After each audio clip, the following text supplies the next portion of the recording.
Eh, Assalamualaikum warahmatullahi wabarakatuh. Nama saya Devran Aulan Syarul Ramadan dari Prodi Sistem Informasi dengan NIM 05389825 dari UPBJ Jakarta. Di sini saya akan menjelaskan tugas Pancasila, proses lahirnya Pancasila, BPUPKI, Piagam Jakarta, dan PPKI. Dengan latar belakang konteks sejarah ini, eh, menjelang akhir Perang Dunia II, posisi Jepang itu semakin terdesak dikarenakan oleh pasukan sekutu yang menyerang Jepang. Untuk mempertahankannya, dukungan rakyat Indonesia, Perdana Menteri Kuniaki Koiso memberikan janji kemerdekaan pada 7 September 1944, yaitu dengan membentuk BPUPKI pada 29 April sebagai langkah nyata janjinya. Lalu untuk tujuan Jepangnya menarik simpati rakyat Indonesia, dan tujuan Indonesia itu mempersiapkan segala aspek negara merdeka. Lalu apa sih itu BPUPKI? Dengan struktur organisasinya itu, dia ketuanya dengan Dr. Rajiman Widyodiningrat, dengan wakil Ichiban Ase Yoshio, serta RP Suroso, dan beranggotakan 67 orang yang mewakili berbagai elemen bangsa Indonesia dan perwakilan Jepang sebagai pengawas. Tugas utamanya apa sih?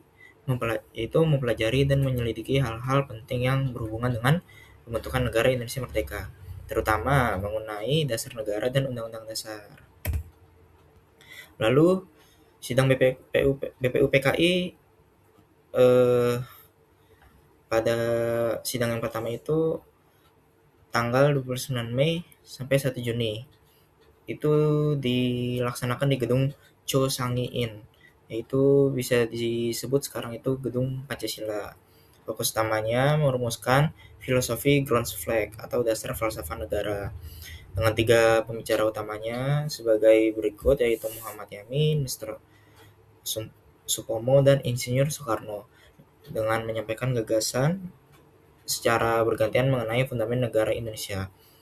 Lalu lahirnya Pancasila itu pada 1 Juni 1945, Insinyur Soekarno mencetuskan nama Pancasila yang kemudian diterima secara aklamasi oleh seluruh anggota sidang.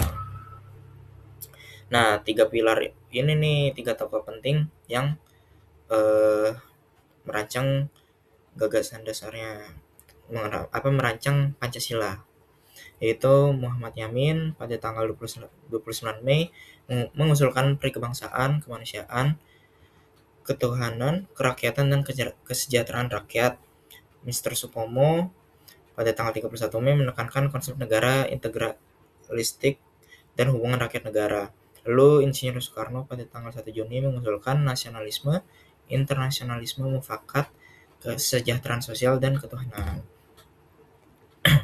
Lalu ada Panitia 9. Panitia 9 ini setelah sidang pertama selesai, dibentuklah Panitia 9 untuk menjembatani perbedaan antara golongan nasionalis dan golongan Islam, yaitu dengan anggotanya sebagai berikut. Ada ketuanya Bapak Insinyur Soekarno, lalu Bapak Muhammad Hatta, A. Maramis, Abi Kusno, Kahar Muzakir, Agus Salim, Ahmad Subairjo, Wahid Hasyim, dan Muhammad Yamin. Panitia ini berhasil menyusun naskah Piagam Jakarta pada 22 Juni 1945. Nah, Piagam Jakarta ini sekarang namanya Undang-Undang Dasar 1945. Piagam Jakarta ini memiliki naskah historis yang merupakan rancangan pembukaan UUD 1945. Keunikan naskah ini adalah pada sila pertama yang berbunyi, ketuhanan dengan kewajiban menjalankan syariat Islam bagi pemeluk-pemeluknya. Lalu sidang BPUPKI 2 dilaksanakan pada 10-17 Juli 1945. Agenda sidang bergeser dari dasar negara menuju aspek teknis pemerintahan, yaitu dengan poin sebagai berikut: pembentukan panitia perancang Undang-Undang Dasar yang diketuai oleh Bapak Insinyur Soekarno, Lalu poin kedua itu kesepakatan mengenai wilayah negara Indonesia merdeka. Dengan poin ketiga pembahasan bentuk negara yang berbentuk republik dan susunan pemerintahan. Poin keempatnya itu pembahasan masalah ekonomi, keuangan, dan pendidikan. Lalu masuk ke PPKI. PPKI itu dari finalisasi hasil keseluruhan BPU PKI dan Piagam Jakarta. Itu pada tanggal 18 Agustus 1945. Dengan poin yang dihasilkan mengesahkan Undang-Undang Dasar 1945 sebagai konstitusi negara, lalu memilih Soekarno dan Muhammad Hatta sebagai presiden wakil presiden pertama.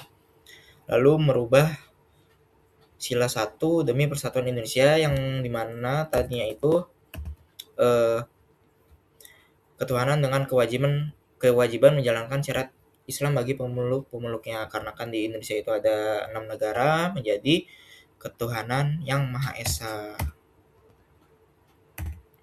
Lalu eh, ini perubahannya dari ketuhanan menjalankan syariat Islam menjadi ketuhanan yang Maha Esa.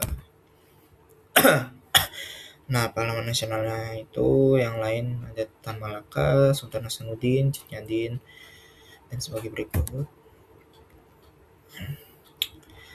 Nah, Bapak Insinyur Soekarno dan Muhammad Hatta ini sebagai tokoh pahlawan dan presiden dan wapres pertama, dengan latar belakang sebagai berikut. Peristiwa pentingnya itu menuju kemerdekaan ada peristiwa Rengas Dengklok, perumusan teks proklamasi, dan persiapan proklamasi. Nah, proklamasi itu dilaksanakan pada hari Jumat 17 Agustus 1945 pukul 10 di Jalan Pegangsaan Timur nomor 56 Jakarta. Isi teksnya, kami bangsa Indonesia dengan ini menyatakan kemerdekaan Indonesia. Hal-hal yang mengenai pemindahan kekuasaan dan lain-lain diselenggarakan dengan cara seksama dan dalam tempo yang sesingkat-singkatnya. Jakarta, 17 Agustus 1945 atas nama bangsa Indonesia Soekarno-Hatta. Lalu aspek yang penting itu pada sejarah ini ada aspek politik, aspek ekonomi, aspek sosial budaya, dan aspek pertahanan. Nilai-nilai yang bisa kita pelajari dari Pancasila yaitu sila 1 sebagai doa dan harapan, perjuangan, dan toleransi. Sila 2 sebagai manusia yang adil dan beradab, memperjuangkan melawan penindasan, menghormati harkat dan martabat manusia. Sila ketiga itu persatuan Indonesia dengan semangat gotong royong dalam memperjuangkan suku, agama, dan budaya. Dengan sila keempat kerakyatan yang dipimpin oleh hikmat kebijaksanaan dalam permusyawaratan dan perwakilan, yaitu kita harus bermusyawarah dalam mengambil keputusan dan mencapai hasil yang mufakat. Sila kelima keadilan sosial bagi seluruh rakyat Indonesia. Perjuangan ini untuk kesejahteraan seluruh warga Indonesia untuk segala aspek kehidupan. Kurang lebih seperti itu. Bila ada yang kurang dari saya minta maaf. Saya akhiri. Wassalamualaikum warahmatullahi wabarakatuh.